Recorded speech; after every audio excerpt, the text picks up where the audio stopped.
What's up and welcome to the Comic Blast Podcast. My name is Keenan. Across from me is Grayson. Hello. Hey, Grayson. I'm a little sick, so if I sound weird this week, that's because I'm sick. First week of classes for you, right? Second week. Second week? Yeah. Oh, okay. It was the same week. We started in the same week, did we not? Yeah, we're both exhausted. Yeah. Back to school, back to jobs work, and still trying to get the podcast out to you guys. yeah. So, Thanks, fan, for turning on as soon as we start recording. Really appreciate that. It's okay. You guys won't hear it probably. no, they won't. So yeah, we have a lot to get to. Not really. Yeah, you're right. There's nothing to get to. I was like, we have a lot to get to, and then I looked at my list of notes, and I was like, wait a second. I clicked on the wrong notes. I was clicking on last week's. I was like, that's a long list. I was like, I don't remember typing all of them. So we're going to talk about the Disney Plus stuff. Obi-Wan. We're going to talk about Rise of Skywalker. Oh, I guess the teaser did come out the day after we recorded. Yeah, it did. We'll talk about that a little bit. Just a little bit. That sounds good. Yeah. So today, the big news, of course, is going to be the Joker reviews coming out. We're going to talk about some Tom Holland Venom stuff. Maybe something about the Flash movies. So that's what's coming up on today's episode. So a lot of uneventful stuff. Yeah. Before we get into the episode and all of the news and our opinions, just want to remind you to follow us on Twitter and Instagram at comicblast_. Subscribe to the YouTube channel. You can find us by just searching Comic Blast. And I keep saying this, but we're eventually going to get videos up on the YouTube channel. Just regular videos. Yeah, I hope so. I think we are. I mean, I want to for sure, but it's like the timing right now. It's going to be very hard pressed to, but we want to do it. It's going to happen. Yeah. It can happen. We're expanding and growing. Rate, review, all that good stuff. It helps the podcast grow, so Please. We appreciate it.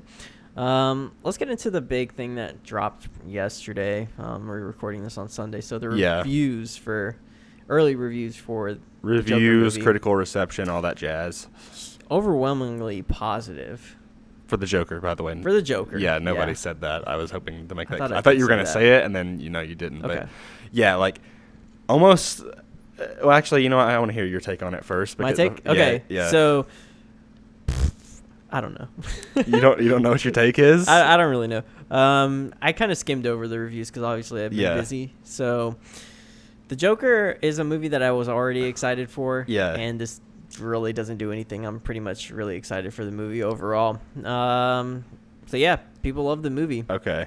So my thoughts are very, very different than yours. Okay. So from when this movie got announced, I was like, all right, this movie's not going to happen. Then it started actually happening. The trailer came out. I was like, wow, okay, this movie's actually real. Like, it's movies like these, like Venom and Morbius and Joker, that I'm just like, these just don't seem like real movies to me. Yep. Maybe I've just become more cynical, like as I've gotten older or something. I don't really know. But I haven't over to my side. But now I'm like, then I was like, all right, I'm a little bit more excited. Like the first trailer seemed pretty cool. And then I was like, but my hype still kind of died down. Like I wasn't very excited for it because I just didn't really know if it was necessary was the thing. And now all of these like reviews are out and stuff. And I'm like, it's almost worrisome to me. Really? Like it's so good that I almost feel like it's a joke. Like, haha, pun intended. But like, so a year ago when the stuff that got announced, like, there was this whole like Joker meme that was going around, like we live in a society. It was like this whole meme that was a thing. It was really dumb, but it was, I don't know, I found it funny. And I feel like there's been a lot of stuff going on Twitter about like these people that are like joking around, or it seems like they're using like satire because like it's kind of ridiculous, and it scares me. So like I was talking to one of my friends, and let me see what he sent. I may have to like censor some of this stuff out because it was like some weird stuff. But like, okay. So this is a review on Letterboxd for Joker, which it's clearly satire, but it's stuff like this that makes me think I'm like, oh God, this movie's gonna be bad. Okay. Like even though it got a standing ovation and like everything's giving it like 10 out of 10s and stuff, like it scares me. But so Joker, 5 stars, a favorite. This film is my Black Panther. This movie empowered me. It helped me get over my rejection from the female known as Veronica, who'd rather date a Chad instead of a true gentleman who would treat her well. Amazing cinematography and a great performance from Joaquin Phoenix, who has fortunately moved on from artsy fartsy hipster trash like her. Films like Joker are true art that often get misunderstood and by filthy normies who watch MCU kiddie movies instead of challenging, thought-provoking movies like Batman v Superman: Dawn of Justice. It's stuff like this that I'm like. So so what it sounds like to me that you're not worried about the movie, you're worried about the fandom. Maybe that's it. Because I think that you're gonna like the movie. I think you're gonna get annoyed with the people who are over the top in love with the movie. That's the thing. It's like right now it seems like everybody is like putting this like this is like the second coming of Christ. This is the problem that I have with fandoms and just like everything is that they feel like in order to elevate something that they love, they must tear down the opposition. Yeah. And so that's what it sounds like, something like that. I mean, this is clear. It was clearly a joke. Of course it is, but at the same time, when this movie comes out, and I think it's gonna be really well received by mass audiences, not just, comic book movie fans. You're gonna get like a lot of people that love the Dark Knight, but aren't necessarily like. I know a few people who love the Dark Knight trilogy. Mm-hmm. Who just don't like comic book movies. Yeah. And I think this is going to appeal to people like that as well as comic book movie fans. So, where was I going with that? So, yes, I have a feeling that because this movie is going to be so well received, DC fans or people who don't necessarily like the MCU or other comic book movies, they're really going to kind of try to tear down. Yeah. What's going to happen is there's going to be the opposition is going to kind of like, it's just going to be a battle between fandoms. Essentially. Well, but there's also this, and then this isn't like really fandom based. It's just like, it's already starting to annoy me. And like, I'm kind of afraid of when it comes out. Like, so here's another one that I'm pretty sure not serious. And people on Twitter are like roasting this account right now because of like the words that they're using, but just hear me out, and I'll try to make this as articulate as I possibly can with my nasal problem that's going on right now. So this is from, you know what, I'm not even going to mention the @ because I feel like it's disrespectful, but I'm just going to say what's in the tweet. Joker movie, or hashtag Joker movie, is an efficacious and disturbing film that's equally meritorious and tragic. Phoenix's roaring, monstrous performance as the clown of crime is so immaculate, so maestoso. It's a prodigious accomplishment and marks the apex of his already superlative career. Todd Phillips crafts an audacious and compelling portrait of the disintegration of a man full of ennui, driven to unthinkable extremes, with inspiration from classics like Taxi Driver, both featuring men whose mental instability drove them to ambiguous extremes. Phoenix evokes a sense of tragic, melancholic beauty in his transformation as the Joker, going beyond impersonation and disturbingly explodes on screen in an act so flawless in timing and character perception, it's quite frankly one of the most impressive method acting feats. And this just goes on, but it's just stuff like that. And then I'm just like I feel like this movie is going to, like, really, it's just getting overhyped to me. And I'm like, and maybe that's going to, like, maybe I'm going to like the movie way more because I'm going to go in. I have really low expectations for this movie. And I don't know why. Like, I don't know what it is, but it's just, like, it scares me when I hear these reviews that are just, like, it's so over the top, so highly praised that it's just like, okay, guys, calm down.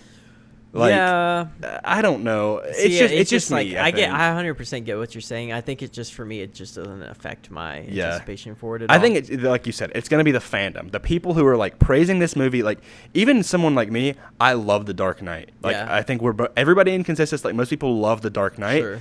It still annoys me how much people love The Dark Knight sometimes. Yeah. Like, I'm like, all right, you guys, like, you have to stop like this. This is not fine like with them loving it. It's when people like try to draw comparisons between that and like MCU thing. Movies and stuff like that. Yeah, like Christopher Nolan is like on a different style. Exactly. I don't know. So, and that's what this whole movie is going to be. It's not going to be connected to a grander universe or anything like that.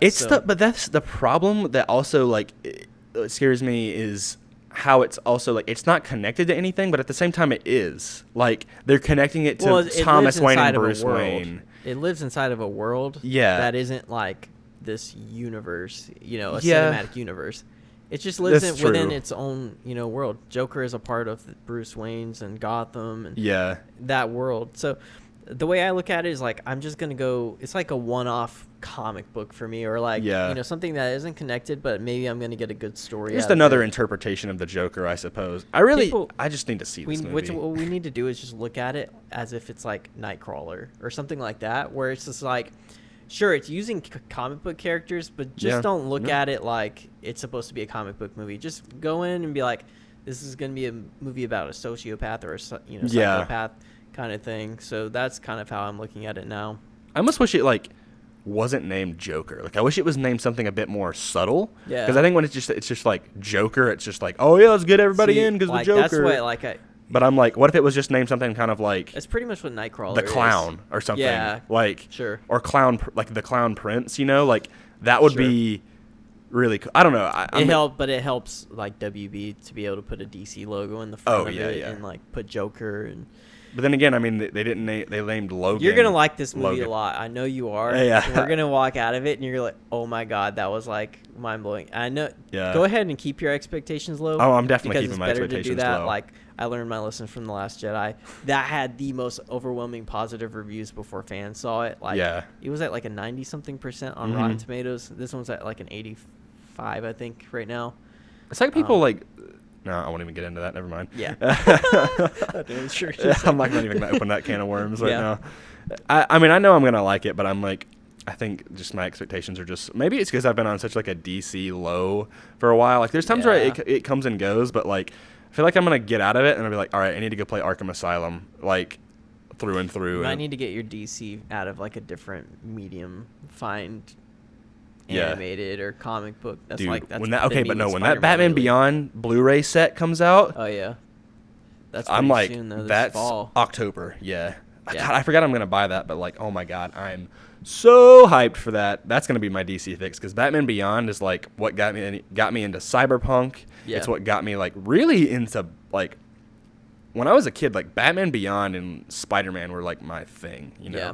And even Superman, like, I remember I watched Superman Doomsday, and that was just like, oh, God, Superman's so awesome with that black suit and, like, the silver logo and everything. It's so, I do miss some, like, Superman stuff as well. I wish they would do some more, like, isolated animated movies for him, because they did, like, the duology, I guess, if you want to call it that. It was set in the same universe as, like, all of the newest like Justice League animated movies, which have been kind of hit or miss for me lately. Like it's set in the same universe as like Batman, like Bad Blood, and like all that. They've kind of taken a dive lately. And DC's animated stuff used to be really good. Yeah, top notch. Like I feel like pre 2013, everything was like. Yeah. Like I think the last one that was like really good, and I actually still haven't seen it, but I heard was really good, was Assault on Arkham, which was set in the Arkham. Really good. Yeah, that's like the perfect Suicide Squad movie. Yeah, that's what I. Yeah, that's good. Was that Batman Assault on Arkham, or was it Suicide Squad Assault on Arkham?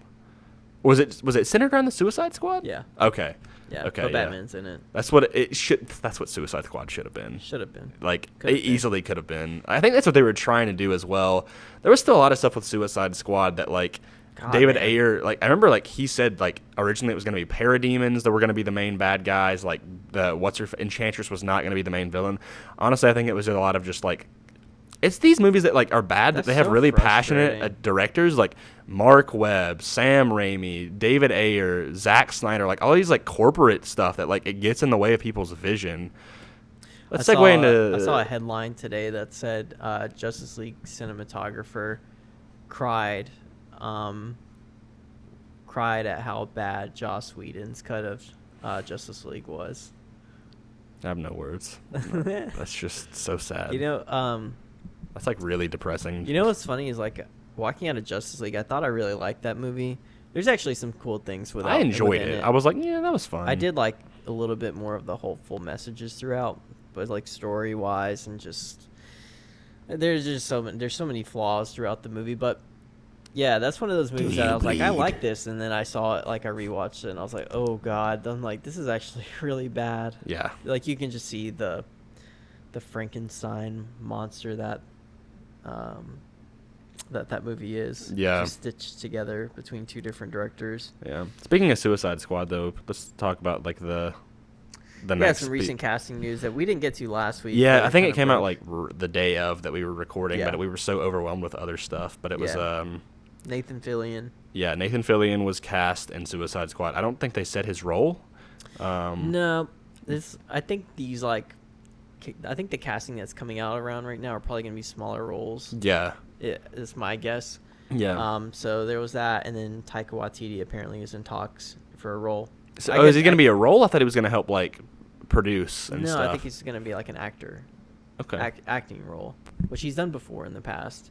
I wouldn't be surprised if it's, like, a motion capture. I'm the new Deadshot. Yeah. No. That's kind of what I was thinking. I'm like, maybe they're going to find, like, something funny for him to do, like, motion capture-wise. I'd love that. Yeah, I wouldn't be surprised if that's it. We were talking about it before the episode, but it's like we're constantly getting news about this movie, and it's like 2 years away from even coming out. Yeah, it's crazy. Yeah, I was like starting to get excited for it. I'm like, let me just calm down a little bit. I'm like, we have a 2-year wait before this movie comes out. Yeah, it's really weird. I need to rewatch Suicide Squad. Don't. Yeah, no, I need to. Oh, I've been on this urge to like watch all these movies that I just did not like in theaters. Now I like really want to watch them again to be like. What's a movie? I was thinking about this on the way over here. What's a movie that like, let's say maybe within the past year or two that you've completely flipped your like view on, good or bad? That's. I can think of like 2 or 3 for me. That's hard to say because like I don't watch a whole. I mean, like I watch a lot of movies, but I don't watch as many as you do. Nothing like comic book movies. Like, there's no. So you mean like flipped it like completely 180, or just like? Yeah, like I love this movie, and then all of a sudden you're like, I don't like this movie.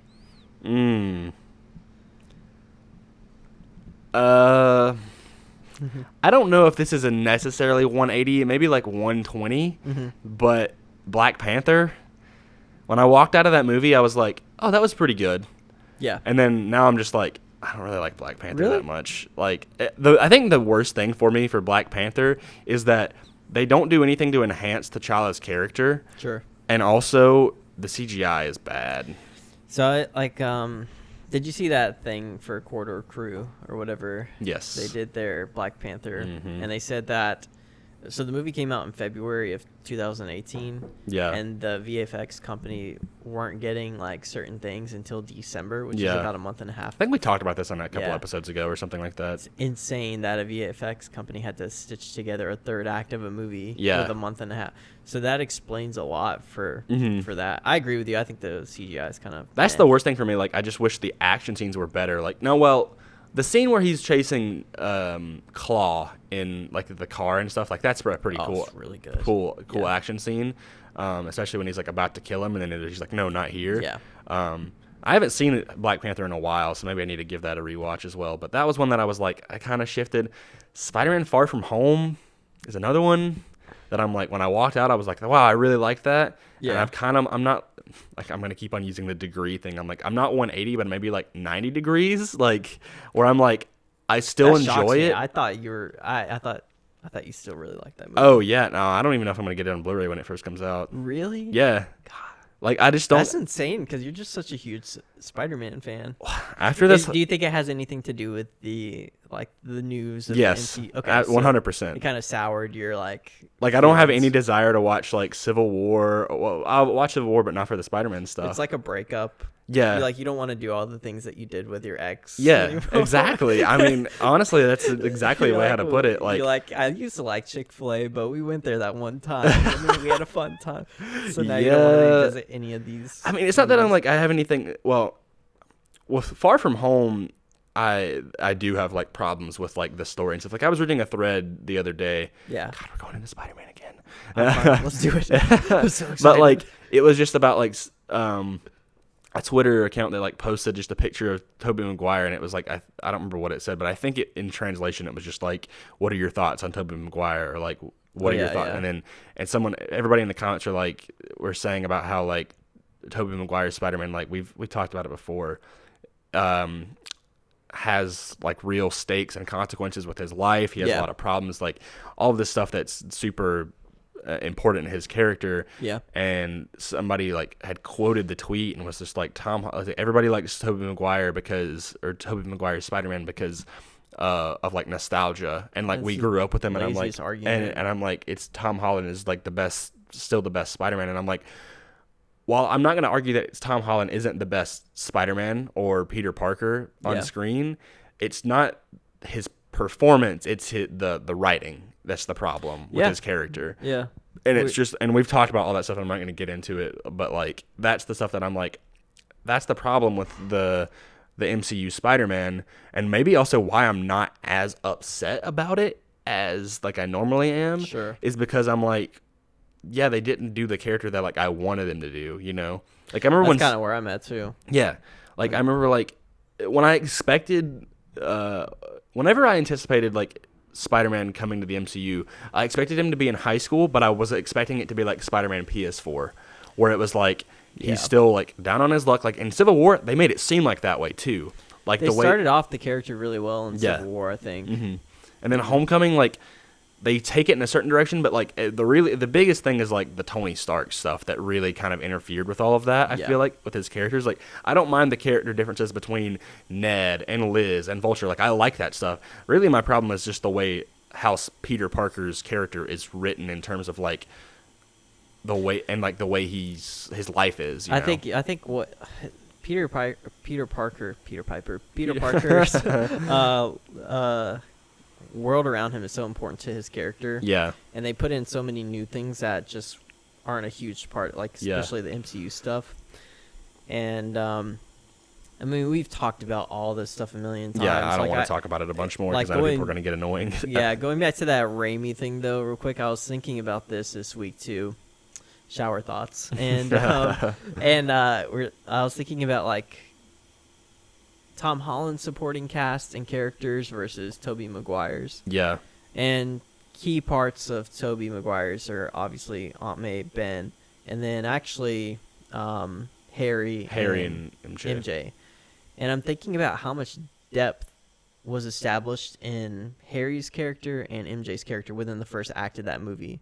In Spider-Man 1 or the first movie. Yeah. I'm like, you learned about MJ, her abusive, home life, and then you learned about Harry, how he's like a disappointment to his father. Yeah. Really early on in the film. Yeah, like I remember the scene like where Peter and her are talking outside the cafe, and she's like, "I want to be an actress and stuff like that, or want to be on stage." And then I was thinking about the MCU supporting cast, and I'm like, I know nothing about these characters except that they make jokes. That's so true, though. I'm like, there's nothing else. And the characters that like are important to Spider-Man are characters that are already established in the MCU. Like it's Happy and Tony and stuff like that. Like Aunt May and like Ned are important to him, but like, dude, I know nothing about Ned. Nothing. I don't know anything about MJ. I'm like, is he adopted? The most character we've gotten out of any of the characters has been Flash, and that was in Far From Home. And that was like a second. Yeah. And I was just like, that's it. Even Aunt May, I'm like, she's so important. But she's like immediately like flirting with Tony Stark. So it's crazy. But like when people bring back nostalgic, I'm like, the writing was so freaking good for Raimi's Spider-Man. And I'm just like, how do you not see it? I get that Tom Holland is charming. In terms of like nailing characteristics and personality traits for Spider-Man and Peter Parker, Tom Holland is perfect. Oh, He is a phenomenal actor. And I think that's what people choose to focus on. Exactly. And then they kind of shove everything else to the side because they just realize how good he is as that character. But that's not the problem. It's not Tom Holland. It's Raimi's movies. You get Harry Osborn right away and his dad, which sets up the villain very well. And then, of course, MJ. And those are just super important. And then you have the whole Uncle Ben and then Aunt May. But, man, I'm like, God. That's what made the payoff for Harry so well at the end of the third movie. The third movie, dude, I cried. Which kind of like saves that movie for me. Oh yeah, that if it wasn't for that, then I'd really not like the movie. Yeah. But the whole moment with even MJ being there too. Mm-hmm. All three of them, they're basically friends together, even though there was that love triangle, sort of thing. But the characters are just so well written, and I don't know, like I hate that there's not a chance that what I really wanted from the Spider-Man's MCU was that I wanted Spider-Man's movies to be about him and his world, and then for him to join up in the Avengers movies. Yeah. And like Infinity War and Endgame. They became too mixed, I think. Yeah. Too much of the MCU, I think, came into play. Right. I would have liked little Easter eggs, like him swinging by the Avengers Tower. Cool, you know? Yeah. That's what I was hoping to have happen, and I hate that we're not going to get Spider-Man in an Avengers movie, as far as we know right now. Yeah. Anymore. But at the same time, I'm actually kind of like excited just to see where they go from here. Yeah. Like, I'm wondering, like, honestly, if they could keep on going with Tom Holland's Spider-Man and on his own, which almost might be a benefit to the character, and then bring him back into that, you know? They can, yeah. And that's the thing help is, build like, him up. I'm like, you can keep him in his own world without interacting with the MCU. Yeah. But the problem is that they're going to probably interact with Venom. Segue to the next piece. Yeah, I was about to say that. Yeah, so let's get into the next bit of news. That was our 15-minute rant about Spider-Man. I'm so sorry. Join us next week for 15 more minutes of off-topic Spider-Man conversation. So apparently it's been reported that Tom Holland actually shot scenes as Peter Parker, not Spider-Man, and Tom Hardy's Venom movie that Marvel Studios asked to be removed, which they ended up obviously removing. I remember back when the movie was coming out, there was a lot of rumors about that. Would you remember John Schnepp? He was like adamantly saying he's in like, this I movie. know. He's like, yeah, and it makes sense. Like he would think that because they shot the scenes. Exactly. Yeah. Super interesting. Yeah. You think that might have like started the breakup? Yeah, I mean it was like the first. They were probably mad as well because they realized how big, like, another thing that led to it is they took out the scene because Marvel wanted to. They were like, probably sure, fine, whatever. Yeah. That's okay. Then when Venom was a success, they were like, okay, now, like, this is kind of a problem. Like, if people would have saw that, like, it would have probably got even more money. Exactly. Or caused more people to go see it. And so now they're like, It's tough. I go back to the position that Sony's in. It's like they're in a really tough position because they're like, are we in the business of pleasing the fans or are we in the business of making money? Yeah. They can't do one or the other without like really harming it. They should be able to, but well, they should. Yeah. They creatively haven't been able to nail that. Spider-Verse, although Spider-Verse didn't make a whole lot of money. It didn't, but it was like, you know, it's a huge success. An Oscar winner. Yeah. And it got a lot of praise. But you don't know how much money they get for like Netflix and stuff. Like exactly. Because the way Netflix has worked is like, did they pay Netflix or does Netflix pay them? I think Netflix pays them to get rights for a certain amount of months. Okay. To put it on there. It's like when they pay Netflix paid like $100 million for Friends or something like that just to stream it for a year. That's crazy.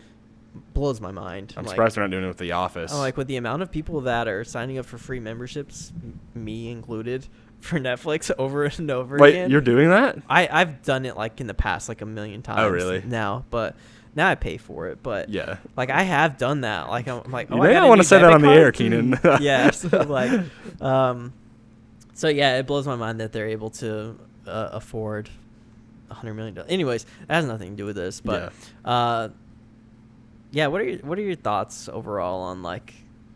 I mean, it makes sense, I guess, at least with the whole Venom thing. But like, it's an interesting tidbit. But I'm like, I could see like as it was going on, like one of my friends told me it's like Disney does not want to touch Venom with a 10-foot pole. Like it ruins their track record to know that like if Venom was in the MCU, they'd be like, we've got this crappy movie that's like. Remember when it was supposed to be rated R? Yeah. And then I wonder if like, between the whole Spider-Man thing, that's what kind of made them go back down to PG-13, because they're like we have a possibility of having this, you know, young Spider-Man. Yeah. So I'm wondering if that's what made them switch it to PG-13, because I was excited for rated R. Get Andrew Garfield back, put him in there. Yeah. I think Andrew Garfield is going to be No, there's no he would come back. He's like above and beyond it now. That, and I mean, like the way it ended so badly, he essentially got fired from Sony. Yeah, he did.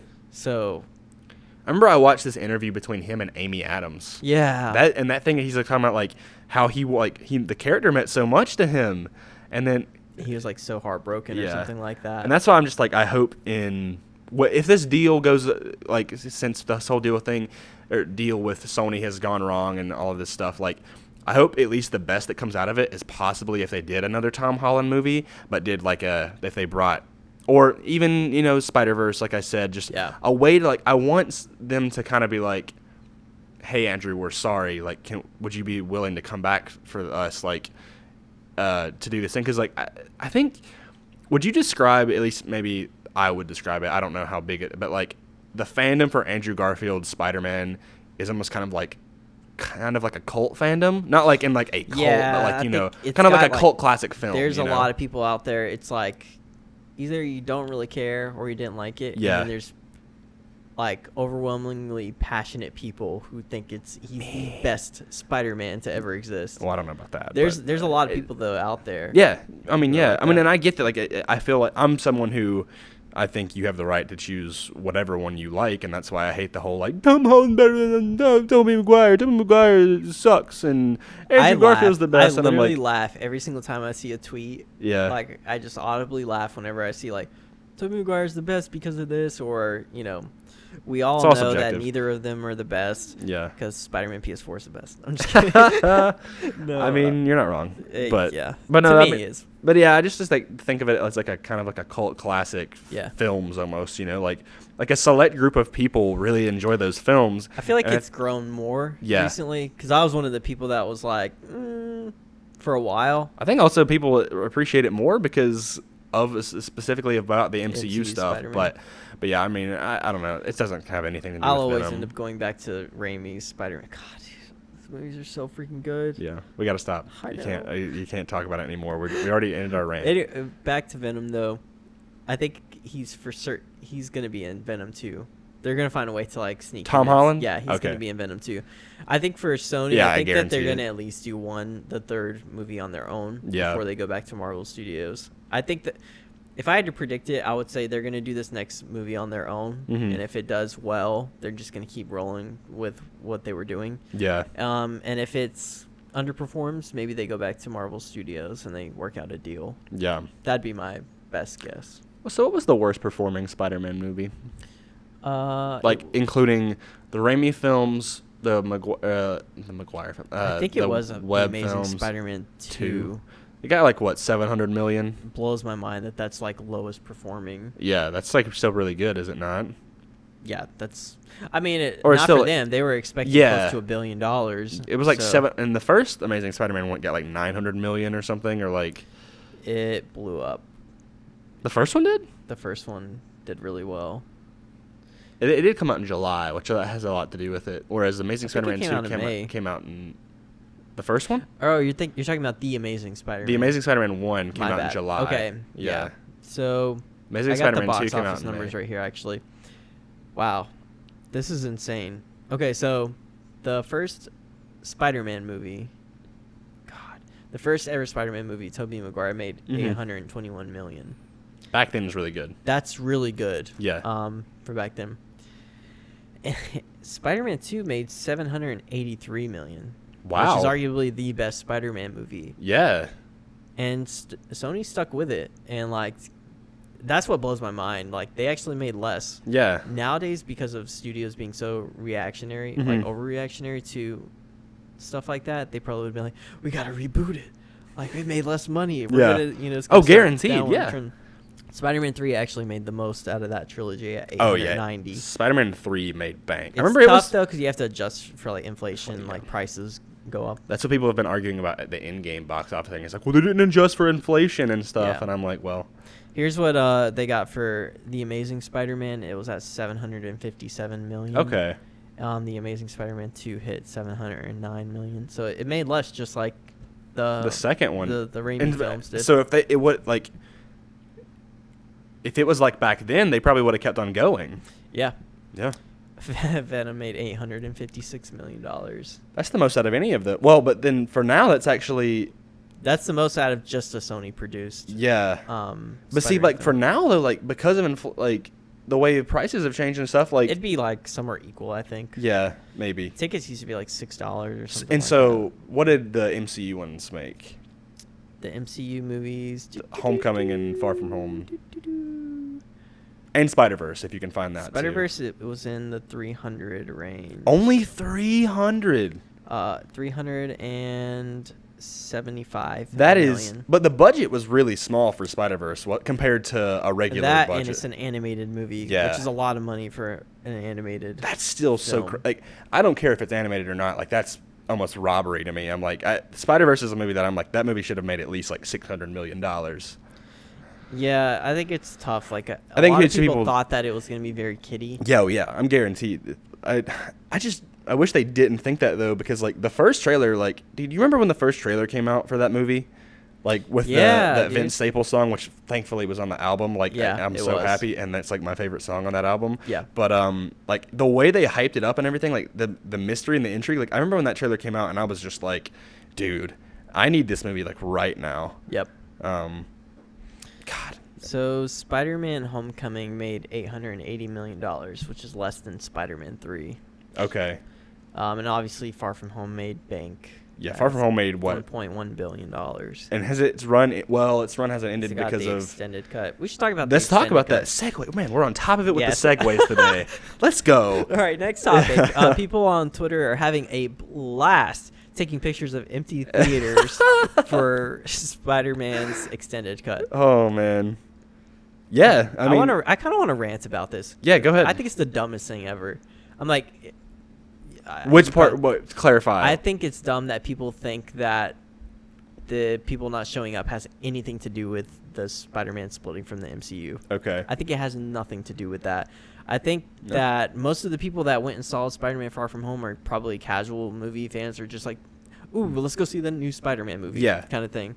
And know nothing about like Spider-Man splitting from the MCU. Yeah. I don't think that's the case. So the people that are going are hardcore fans that go to these things, like the Endgame re-release.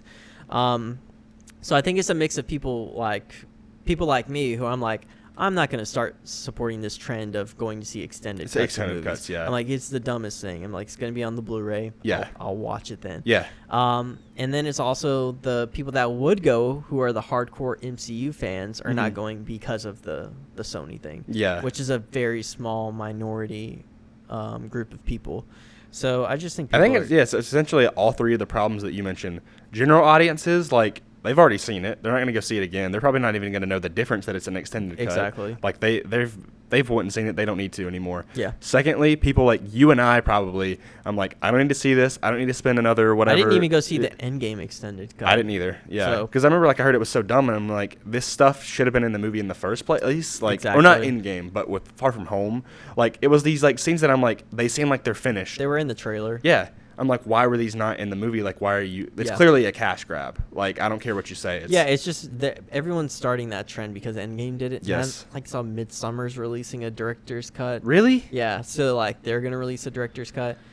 So it's starting to become this trend where, like, let's leave a little bit out and then we'll re-release it with this deleted scene or something like that. So that's what's frustrating. I think it's funny that people think that it has anything to do with the Sony and I mean, I do think some people are going to see it, but it's not the mass majority. It's a very small niche group of people. There's actually a lot of showings in our local theater for it. Really? They're showing it for like the next week. For the director or for the extended cut? Extended cut. Yeah, I looked at it. It was like 2 showings a day. Yeah. Nobody's going to go see that because next week It Chapter 2 comes out and everybody and their grandma is going to go see exactly. that. Exactly. Yeah.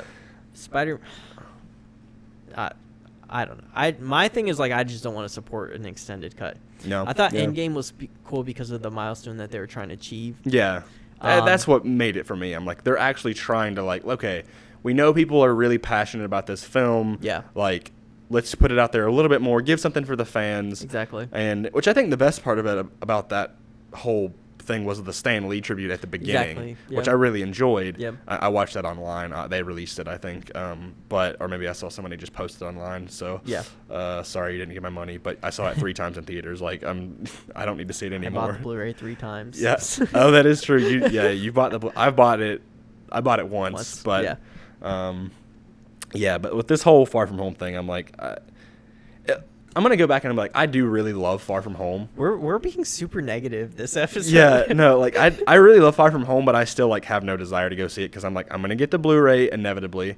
I don't know if I'll get it as soon as it comes out, but I'll probably get it when it goes a little bit cheaper, especially because that steelbook sucks. Oh God.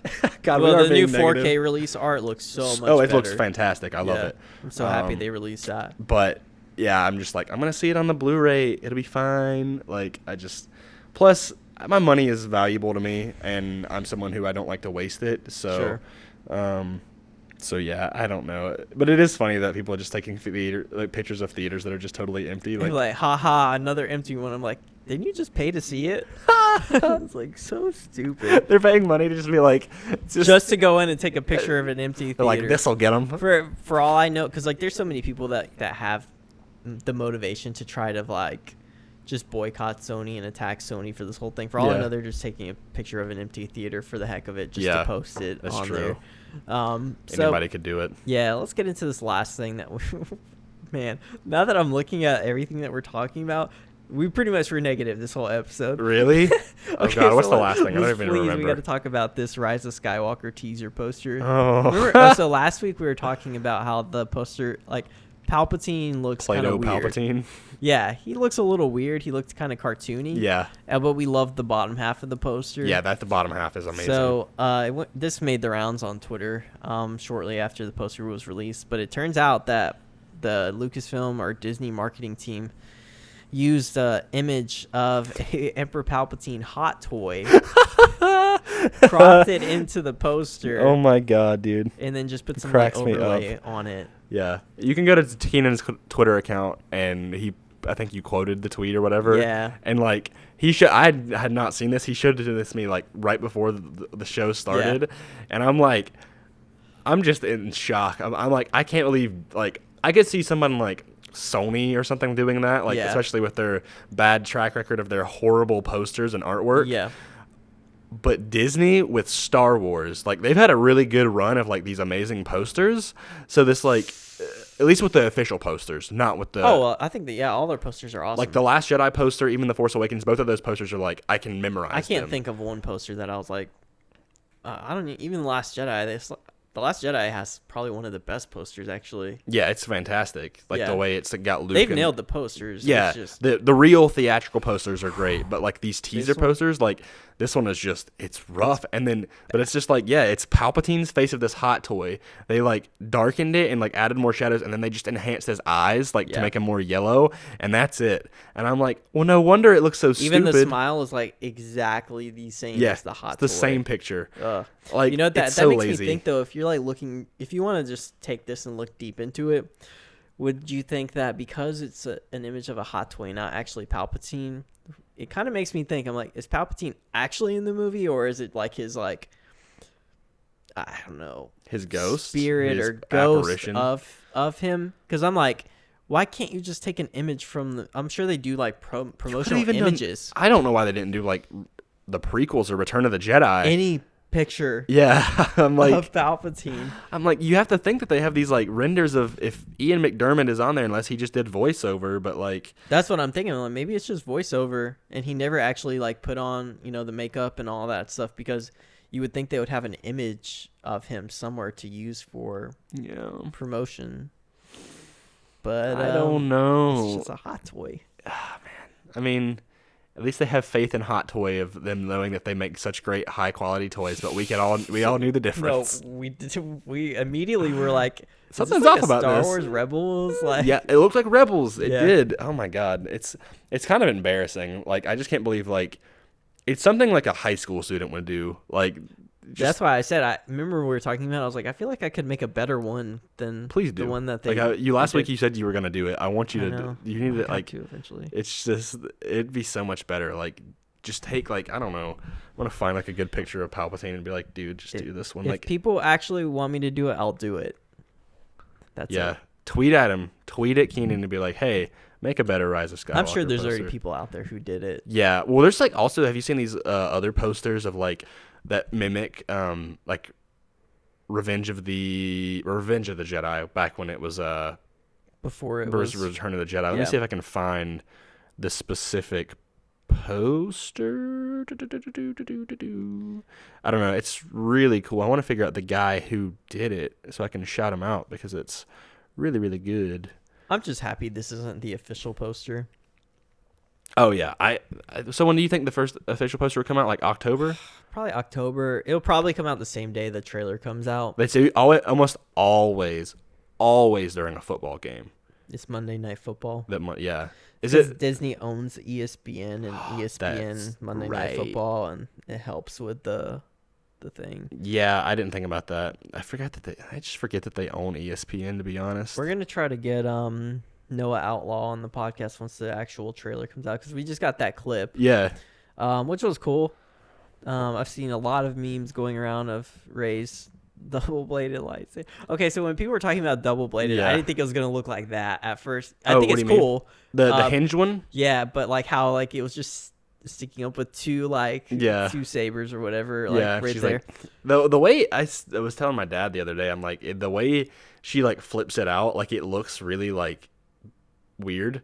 Because it's like, you think she would be like maybe like this awesome like flourish with her lightsaber or like this cool pose. No, she's just standing there and she just goes, like, and that's all it is. But I mean, these lightsabers exist. Like, they've existed in previous stuff. They started, their first appearance was in Clone Wars. Pong Krell, he's this like big. You remember Dexter Jetster from Attack of the Clones? Yeah. From the diner. It's one of his species, but have you watched that episode? Of the Umbara arc of Clone Wars? I haven't watched a lot of Clone Wars. Oh my god. I've watched most of Rebels. Clone Wars is really tough for me to get into because like I like what they're doing in Clone Wars. Yeah. And I'm gonna watch it before it like re-releases. But I got into it for a while, but it started to kind of become a chore for me to watch because I was like trying to get through certain parts to get to other things, and I was like, all right, let me figure out which episode I need to watch. I can tell you the best arcs to watch. I have a list of my favorite ones that, like, I think because there's a lot of filler in the Clone Wars. That's the problem that I was having. I was like, I got to get through this. Like, there's certain ones arcs that are just, like, they're so good that, like, I have a list on my phone because I would rewatch them right before Celebration in 2017, actually. And then I came back home and watched, like, the last couple of arcs. But I made a list of like which ones I liked and which ones I didn't. Yeah. And I watched it in chronological order. This is back when they were on Netflix, of course. Rest in peace. Good times. At least it'll come to Disney Plus though. Yeah.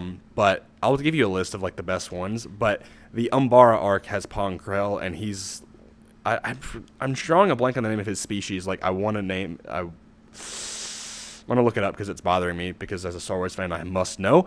But anyway, he has two double-bladed lightsabers that are hinged like that. Yeah. Like, so he has one that's blue and one that's green, and he like has them on his belt and he flips them out. And because he has 4 arms, he has 2 double-bladed lightsabers.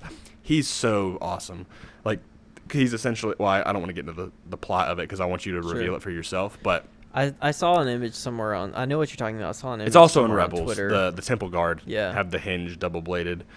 Which I think is a convenient design. The more that I think about it, I'm like, at least it doesn't take up like that much space. Because Darth Maul's is just like this really long, like 3-foot stick that when it's not ignited, right? And then he has to just like, where do you put that? You know, like you hang it from your belt, it goes all the way down to your knee, like. Yeah, I don't know. I get what you're saying for sure. So the hinge thing kind of helps. Like, all right, you can fold it in half and it cuts off. Like it saves a bunch of space. It's crazy, like. This is off topic. It's crazy how people are overreacting to the whole like dark side Rey thing. Darth Rey. The whole. I don't know what's going on with that. What do you mean overreacting? Star Wars fans are tough because we liked. Even I think you and I probably get caught up in this speculation. Yeah, speculation. Yeah, I've been doing it all week. Yeah, it's like it's tough, but like. People are like getting upset that she's dark side, or they're already saying, "Oh, Disney's not gonna let her be dark side," kind of thing. Like the arguments that come out because of this, just so annoying. I've seen a lot of people say like, and I don't know if this is me arguing per se, but I'm like, my safest bet because I want it to be something else, but like logically, I'm like I know it's a vision because I'm like I just don't see them making her actually a dark side thing. But the thing is like. What's her face? Daisy Ridley said like she was shocked that they showed that because they said it was like such a big reveal. I don't feel like we know everything that's going on. Something's off about that shot though. It doesn't look right. Yeah, I feel like something's being cut out. Yeah, like behind her or something. Like the way the shadows kind of like fall behind her. Yeah, it feels like there's something else that's supposed to be behind her. I've heard people say that she's like inside like a cave or like a like Darth Vader's castle. The way the reflective material of like the black stone, like because it looks like it's like there's like a glow. Some people have said that there's like the Force ghosts are like reflecting off the wall because it's like a bright blue glow behind her. I'm not really sure. I love to speculate, and but I just right now like I don't, you know. I think there's a thing that's like I don't remember what podcast put it out, but it's a shirt and it says "Speculate responsibly," and I'm like, Yeah, you gotta speculate, but don't speculate too much, you know? Yeah. Like, you gotta go in there with open minds, otherwise you're gonna be disappointed. Well, you don't want to convince yourself that this is absolutely what's gonna happen. Yeah. It's a lot of people with The Last Jedi that happened. They're like, oh, this is 100% gonna happen. Didn't happen. I even do that with, like, Rebels and stuff. Like, I remember I was dead set on the theory, which, I mean, I let it go. Like, I'm happy what they did. Well, I think it would have been cool, but still, the Rebels theory was, like, in season 2 and season 3 they show Maul and Maul uses the Force to reach into somebody's mind, like Kylo Ren. And I'm wondering, I'm like, oh, what if Maul trained Ezra and Ezra becomes Snoke? That would be cool. And then I was like, and then that way it would make sense that Snoke would teach Kylo that, right? Yeah. To see into someone's mind and like interrogate them. I'm like, that's kind of the tease that they're going with. And then it would have made sense, like, oh, yeah, like, there's been this threat out there this entire time that Maul has been starting. Obviously, none of that happened. Snoke is a totally different character. Ezra's out there in the unknown regions with It's crazy that everything. Snoke is a totally different character and super powerful, and we still don't know, like, a thing about It's been almost 2 years. We don't know diddly about... We may never see him ever again. Oh, that's not true. You don't? No, they said that they're going to make, like, content explaining his backstory and stuff. But I think they're waiting in for... a book? Yeah.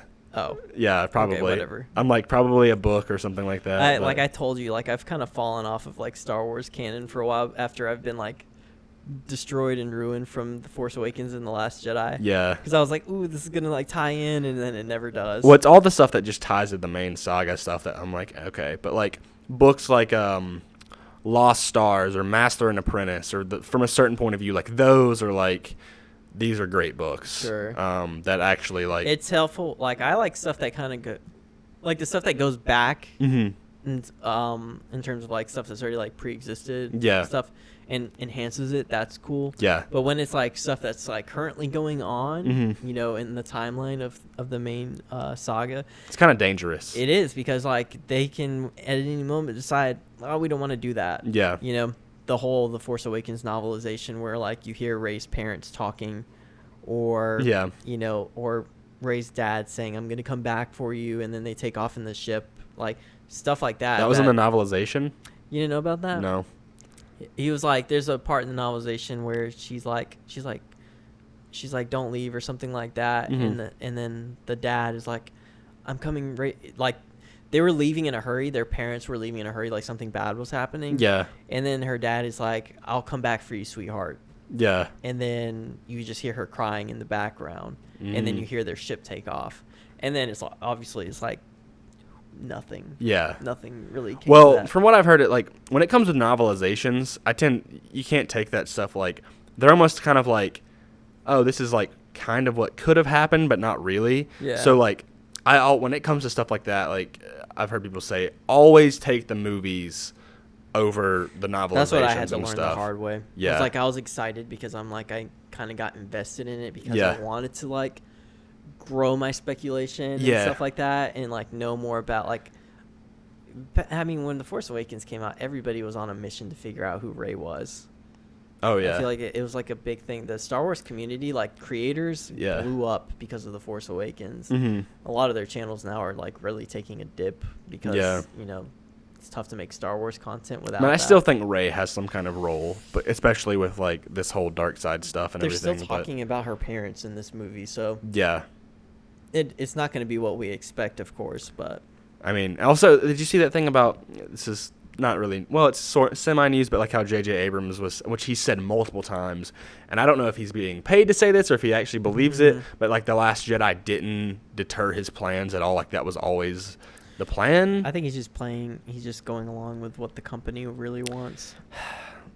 I think it's clear. Yeah. The fact that he came back after The Last Jedi was made it clear to me that he was on a mission to finish out his vision. Like, he came back. He's just like. I don't think he was like I hate it, but I think he was like, man, he really changed a lot of the stuff that I like. He's like, what are you guys doing? But the thing is like, Rian Johnson didn't write it. He did write it. He didn't write The Last Jedi. Yeah, he did. So why? Written and directed by him. Why was it not all written by Lawrence Kasdan? Of the Force Awakens shooting. So while The Force Awakens was shooting, he was writing The Last Jedi.